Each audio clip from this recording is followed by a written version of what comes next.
What's good? What's good? I'm back. Yours truly, one and only Paul Pickett, host of the Paul Pickett Podcast, aka Triple P, aka the Common Sense Podcast, your source for music, sports, politics, world events, and much, much more. About a week before last, my voice kind of went out on me, and I decided I was going to take an extra week off, even when my voice got back, just to kind of get it back in situated.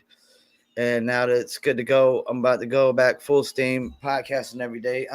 So first I'm gonna go over some of these games that I missed on the podcast, get it all caught up, and then I want to go over two NBA topics.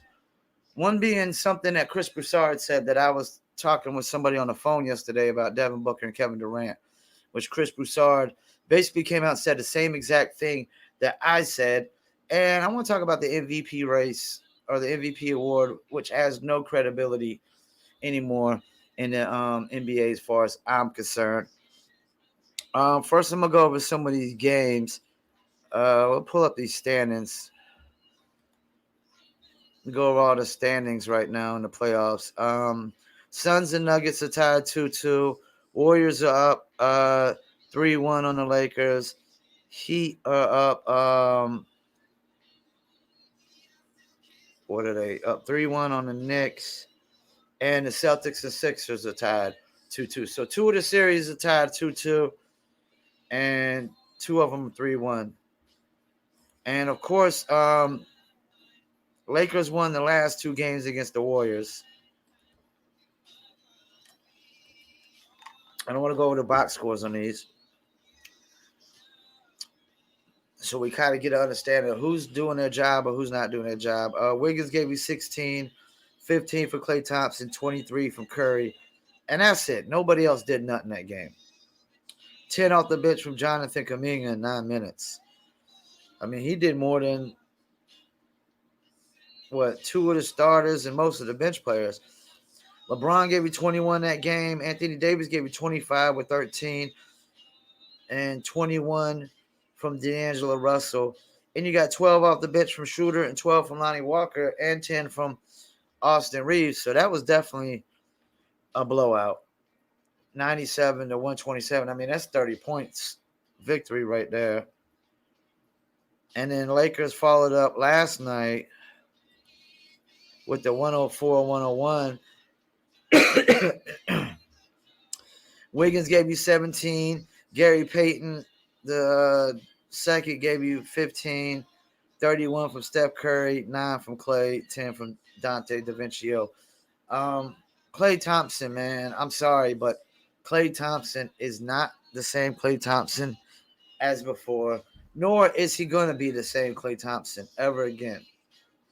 A lot of his game was relied on defense, his defensive capabilities, which he doesn't have too much no more, and scoring off ball as well. Now, not only off ball scoring he's doing is just pick and pop threes.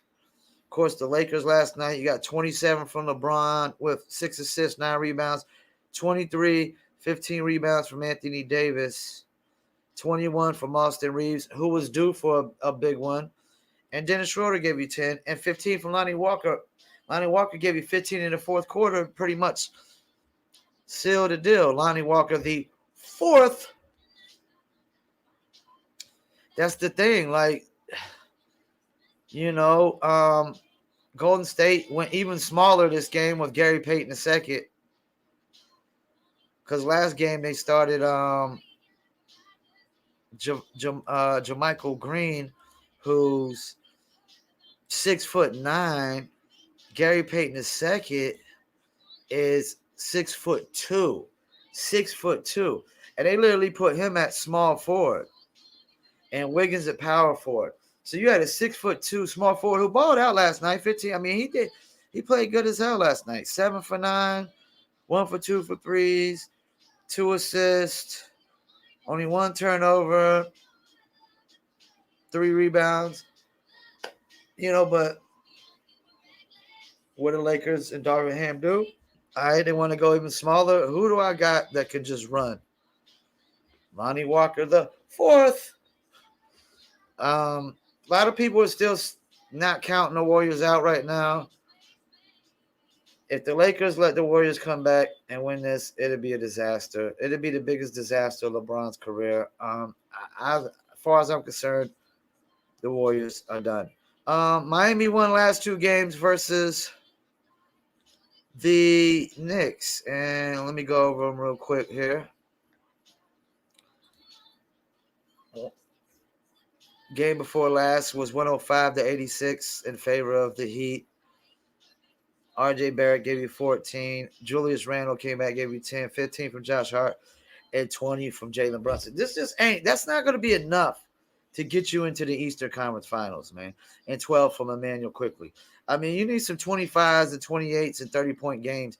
That's the thing. Like, they got a good lot of well-balance for the Knicks, but none of these cats are getting up in the high 20s and 30s right now.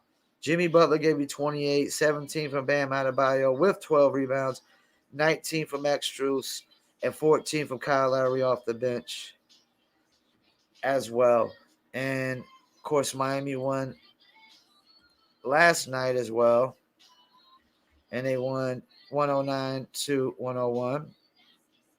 R.J. Barrett gave you 25. 32. Now, you got 32 from Jalen Brunson, but he was a -5. 2 for 7 for threes, man. 10 for 21 from field goals. That's not going to cut it. 47% field goal percentage and 28% from threes ain't cutting it. Julius Randle was 25% from threes, even though he had 20 points, 60% shooting. R.J. Barrett had 24. It just wasn't enough because you got 27 from Jimmy Butler with 10 assists, 6 rebounds, 2 steals, and 2 blocks. 23 and 13 from Bam Adebayo, 16 from Max Strus, and 10 from Cody Zeller. 10 from Caleb Martin, and 10 from Kyle Lowry off the bench. And Kyle Lowry also gave you 5 rebounds and 4 assists. And they counted on Kyle Lowry being the difference maker when he came last year, and he wasn't. And now he's coming off the bench and pretty much be the difference maker off of the bench somewhat. Knicks are done. It was fun while it lasted in New York. Good season. Congratulations. Jalen Brunson is definitely a stabilizer. Got you in the second round. But you still got to make some moves, man. You still got to make some moves. Let me get into these 2-2 series. I'm going to just go over like the last game. Philly won the last game 116-115. Another game-winning shot by James Harden. You got 23 from Jaylen Brown, 24 from Tatum, 10 from Al Horford, 12 from Derek White, 21 from Marcus Smart, and 19 from Malcolm Brogdon. Any other night, man, you're winning that. You're winning that game. But the problem is you got 34 from Joel Embiid with 13 rebounds, 42 from James Harden with 9 assists and 4 steals and 1 block on 1 turnover. 1 turnover. And then you got 14 from Tyrese Maxey, and a couple players gave you 9. George Niang and Tobias Harris gave you 9 with 7 rebounds. But when you get 76 from 2 players, and it takes you 4 players to get that, you're more likely not going to win the game. And that's the thing. Celtics should have won this game.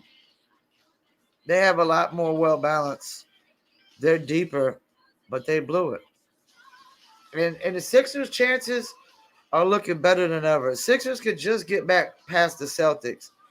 Their odds have gotten a lot better. Even though Miami's not just going to let you get to the Eastern Conference Finals easy. Jimmy Buckets, and that's the thing, man. Jimmy Buckets could put the clamps on James Harden. They might put the clamps on James Harden, and then it'd be counting on Embiid and the other guys to win it.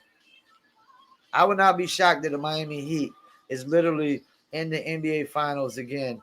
And if they do, man, Eric Spoelstra is probably got to be the best coach in the NBA, along with probably like Steve Kerr and Tyronn Lue. Ty Lue. Actually, I want to talk about something in the NFL too, and I'm gonna get into that first. Cam Newton. Um, yeah, some people probably gonna get mad, get upset what I gotta say about this. But I was a Cam Newton fan into this. Cam Newton is basically blaming racism or why he's not in the league. Um, I talked about this with a friend of mine yesterday, and he agreed with me on a couple things. First of all, like Cam Newton's blaming his haircut and the way he dresses or why he's not in the league. NBA players are very fashionable and wear far worse outfits than Cam Newton. And that's not affecting their contracts. Then he goes to the hair thing. My whole thing is I don't even know how Cam Newton could fit his hair into a helmet. I don't even get how he could even fit his hair into a helmet when it's like that. You know, and my friend on the phone was saying, I'm not gonna say his name, but he is black. He said that if cutting his hair was preventing him from getting millions of dollars, he would just cut his hair. And I don't think at all that it's preventing Cam Newton. Like, this is the thing about Cam Newton. All right, let me break down some facts about Cam Newton. Cam Newton's rookie season, he passed for 4,000 yards. Rookie season. Guess what? He ain't done it since. He hasn't passed for 4,000 yards since his rookie season. So he's literally only passed for 3,000 yards at most any season since his rookie season. Cam Newton's let's look up Cam Newton's career stats.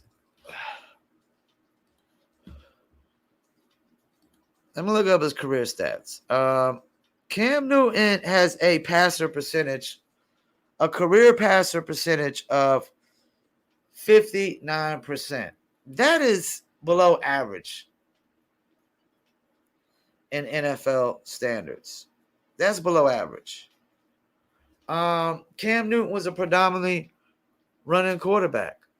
Like, Cam Newton is not effective if he can't run because he wasn't a pocket passer. Cam Newton can't run like he used to. Cam Newton literally got a chance to go to the Patriots, won the starting job, and got beat out by rookie quarterback Mac Jones. Rookie quarterback Mac Jones. Cam Newton is really pulling a Colin Kaepernick right now. That's what he's doing. Because he also got a chance to come back to my Charlotte, on my Carolina Panthers. And guess what his record was? 0-6. 0-6 out of 6 games. He didn't even win a single game. Cam Newton has been on a decline since he's went to the Super Bowl. Since Von Miller sacked him in the Super Bowl, he's literally been on a decline. Anybody who thinks otherwise and says otherwise has never watched a game of football with Cam Newton in their life. They have no common sense or common knowledge about football, and they're dumber than a bag of bricks. Cam, stop it. You're not even better than Brock Purdy at this point. At this point in your career, you're not better than Brock Purdy. You got beat out by a rookie. And you know, it's funny how when cats get beat out by Cam Newton gets beat out by a rookie, Colin Kaepernick gets beat out by Blaine Gabbert, they want to start screaming racism and oppression and play the victim card. You know, and almost, you know, another reason why this is Cam playing this Colin Kaepernick, acting like Colin Kaepernick. Colin Kaepernick tried to come out and call his adoptive white parents racist because they said something about him having cornrows. But what did Charlemagne the God say when he walked in the house with cornrows one time? What did his father say? Man, you better get your ass up out of this house and go get your ass a haircut. Like, white parents haven't done this to kids that come in with grungy hair, their hair is all grungy and long and their nails painted all black. Come on, man. Any parent, when your kid makes a drastic change, you're going to question where the fuck it comes from. You know, Colin Kaepernick, if you wanted to be the next, no, my bad, Cam Newton, if you wanted to be the next Colin Kaepernick, congratulations. You've done a great job. You're officially the new Colin Kaepernick. Now let me move to NBA. And before I get into the MVP award, which kind of falls into the same lines of Cam Newton playing victim, when he's not, he just declining. And that's coming from a Carolina Panthers fan. Cam Newton was probably the best quarterback we've ever had. You know, besides Jake Delhomme, those are the only two cats that got us to the Super Bowl. But Cam Newton, I mean, he folded like a chair in the Super Bowl, and he's declined since. That's facts. That's facts. That's, you know, truth, as people say. Not my truth or his truth or her truth. It's the truth. All right, so I was talking with somebody yesterday, and I said, and I asked him, I was asking my friend, is this a bold statement? I said, right now, Devin Booker is better than Kevin Durant. That's what I said.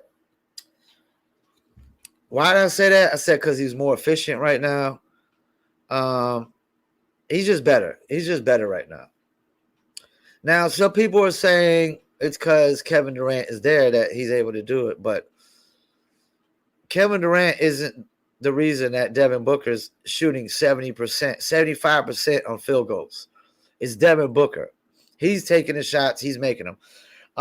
So Chris Broussard came out today on the Rob Parker and Chris Broussard show, The Odd Couple, and said Devin Booker right now is better than Kevin Durant. He said the same exact thing I said. And I knew I wasn't just blowing smoke up my friend's ass when I was on the phone, or blowing smoke up my ass, or just talking out my ass, you know. Kevin Durant is older right now. Devin Booker is stronger than Kevin Durant. Even though he's shorter, he's stronger. He's stronger upper body, stronger in the arm. I guarantee Devin Booker could beat Kevin Durant in an arm wrestling match. Probably 10 times out of 10. Devin Booker is a better facilitator than Kevin Durant. He's a better facilitator. He's a better ball handles. And he's probably just as good as a defender for his height. I mean, Devin Booker plays defense hard. Sometimes, you know, like sometimes he probably slacks off, but when he wants to play defense hard, he can. And Kevin Durant can too. Kevin Durant has a lot of height going for him and a wingspan. Yeah, Devin Booker right now is better. And that's the thing. As cats get older, like it's no knock on Kevin Durant. It's just, and I'm with Chris Broussard when I say this. I'm not saying that Devin Booker is going to have a better career than Kevin Durant. Not by any stretch of the matter am I saying that Devin Booker's career is going to end up as good or near as good as Kevin Durant's. But right now, Devin Booker is better than he's better than LeBron James right now. Because LeBron James is I don't know that LeBron James is a top 10 player in the league anymore. Maybe if he is, he's right there at 10. But I think LeBron is more of a top 15 player in the league. And let me go over some of these top 10, like the scoring leaders.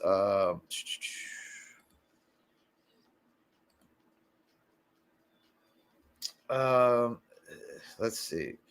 Is he better than Devin Booker right now? LeBron? I don't think so. Is he better than Jimmy Butler right now? I don't think so. Jokic, Curry, Durant, De'Aaron Fox. He might still be better than De'Aaron Fox because of experience. Jaylen Brown. I would take Jaylen Brown and Jason Tatum over LeBron.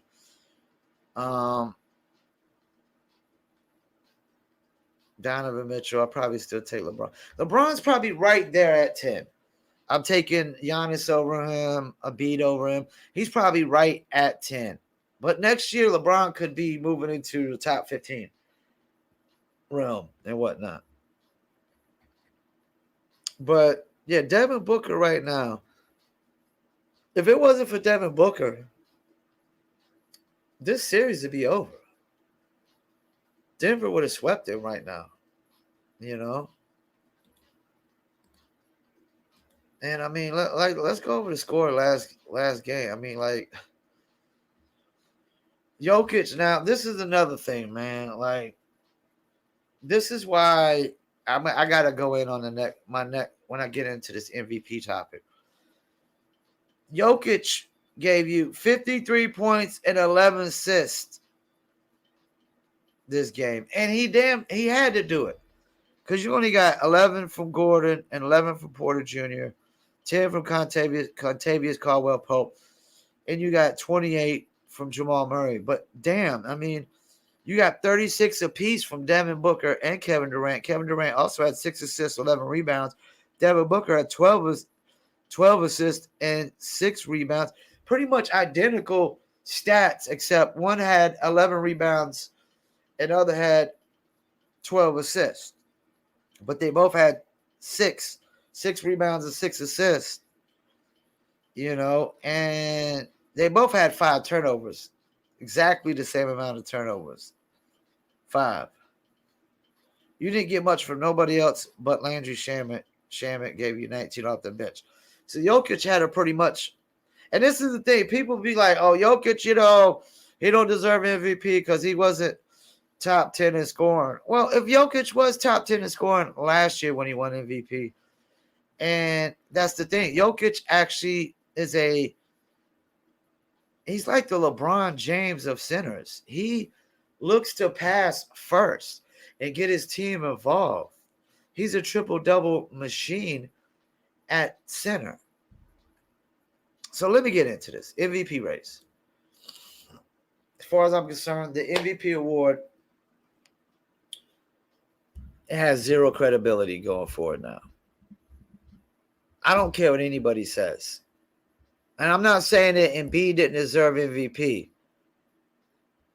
But this was more of an anti-Jokic vote than it was a pro-Embiid vote. When I saw that there was people who voted and didn't even have Jokic in their top 5, I knew that there was a lot of biasness going on, and it had to do once Kendrick Perkins. Doug Gottlieb is totally right on this.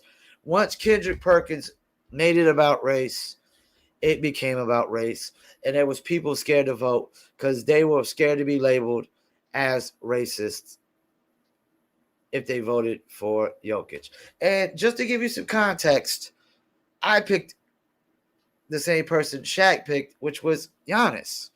If I had a vote, I would have voted Giannis. But when Charles Barkley came out and said to Shaq, when Shaq said, you're only picking him, even though Shaq wasn't picking, we know Shaq didn't pick Giannis because he was black.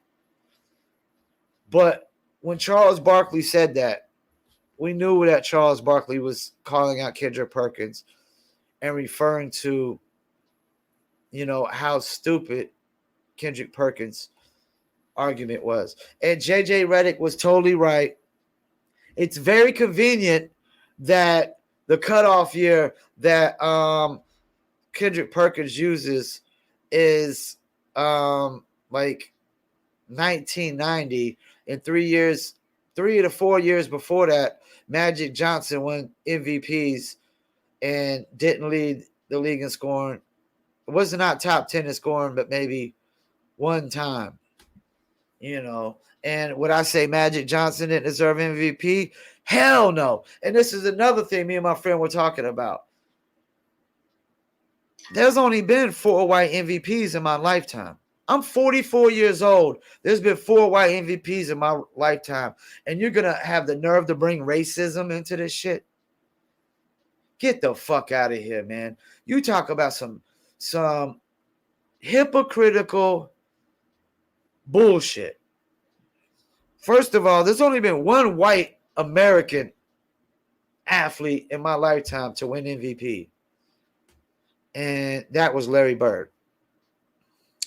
The other 3 white MVPs were from Canada, Germany, and Serbia, if I'm not mistaken. That's what Jokic is from, Serbia, if I'm not mistaken. So, first of all, then let's go into the last 5 MVPs. Embiid this year, Jokic last year, or actually last 3 have been international cats. Jokic 2 straight, Giannis 2 straight. International cats are taking over the game. It's pretty much gonna get to there where they're, you know why they're taking over the game? Because USA basketball, all we want to do is learn how to shoot threes. We just want everybody to just shoot threes. Oh, no, just shoot threes. That's all you need to do. Just shoot threes. Learn how to shoot threes. Overseas, no, they actually learn skill sets. They actually learn how to play basketball. America, college basketball and high school basketball in general, pros, has strayed away from actually learning real basketball skills. Because just shooting threes isn't basketball skills. So international players are going to end up being more skilled than American players in the long run, because American players, all they want to do is shoot threes. Nobody wants to learn post-up games and footwork no more, anything of that nature. As long as you shoot a 3 or play defense, you're good to go. Yeah, it's such a horseshit argument. I'm glad JJ Redick, who is my new favorite Duke player, not that I had any really favorite Duke players to begin with because I'm a Tar Heel fan, JJ Redick is my favorite Duke player. Thank God for JJ Redick on First Take. On First Take would be fake, nothing but fake news, false narrative, sports media, a bunch of horse shit, a bunch of bullshit. I have no respect for Kendrick Perkins no more. I have zero respect for Kendrick Perkins no more. Because if his intentions were what I believe they were, he's the racist. And if they weren't, then he's just ignorant. He's dumber than a fucking bag of bricks. He don't even know nothing about the fucking sport he played professionally for. He doesn't know shit about it. And if we're going to keep bringing race into every single thing into life now, we're not going to get nowhere in life. We're just going to keep taking 100 steps backwards, 100 steps backwards. It almost seemed like the country was really taking major steps forward when Barack Obama was in office. And then Barack Obama brings in this woke ideologies, and we took 100,000 steps backwards, it seems like. And we just keep taking steps backwards because people keep bringing racism and race into every single thing that happens in life. You know what's racism? When a bunch of voters decide they won't vote for a white guy because they don't want to be labeled as racist or white supremacist or bigots or anything of that nature. That's racism. When you have the power to, it's funny how people talk about racism. It's like when the black guy runs over a bunch of white people with his car, it's like, oh, that's not racism. Yes, it is. It's from a position of a power, because you got a lot of power when you're in a car and I'm a pedestrian. I've been hit by a car before. The person driving the car has a lot of power over me when they could just run me right over, But it's funny how things don't apply.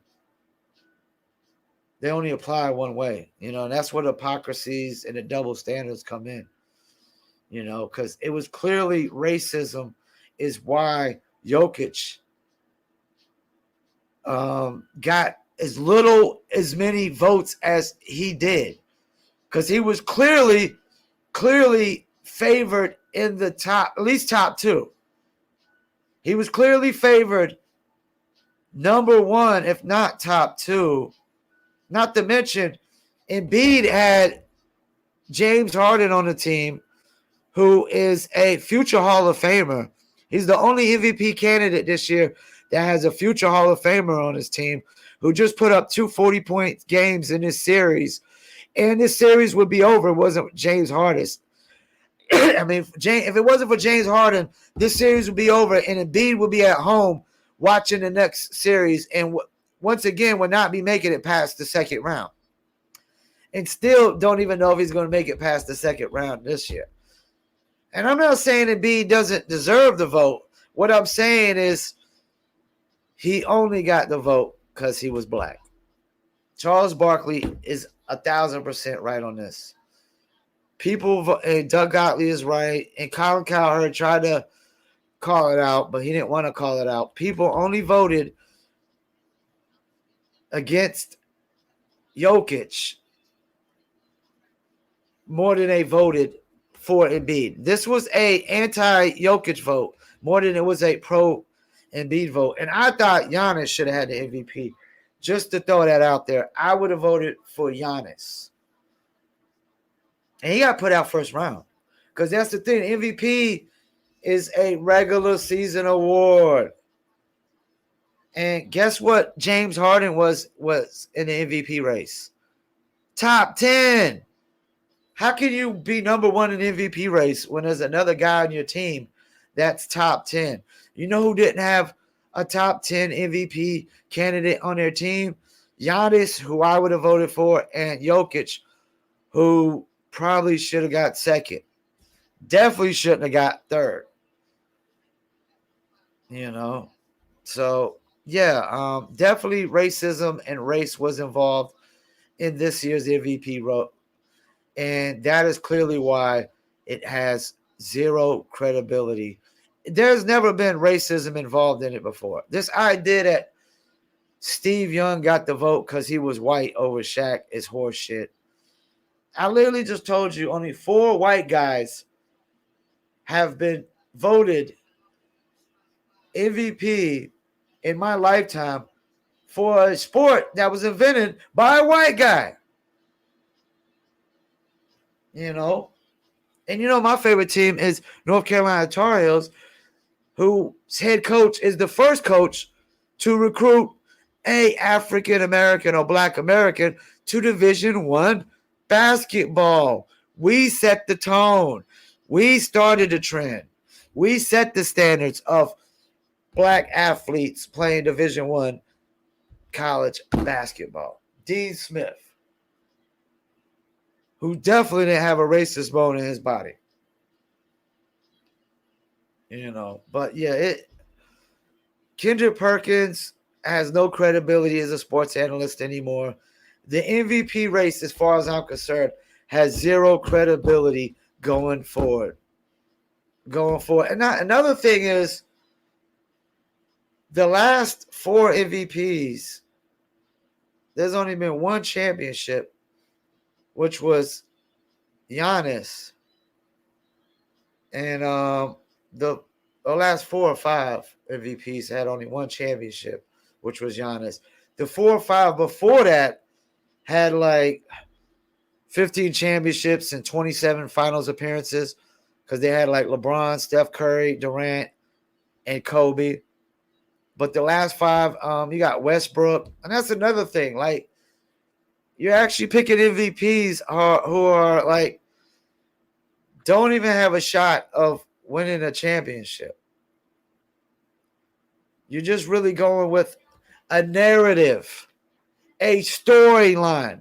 And that's what happens. Once Kendrick Perkins threw out that narrative, it changed the storyline.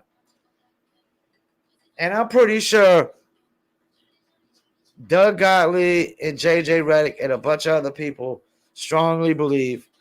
Jason Whitlock strongly agrees with me that there's no credibility in the MVP race anymore. It was clearly an anti-Jokic vote.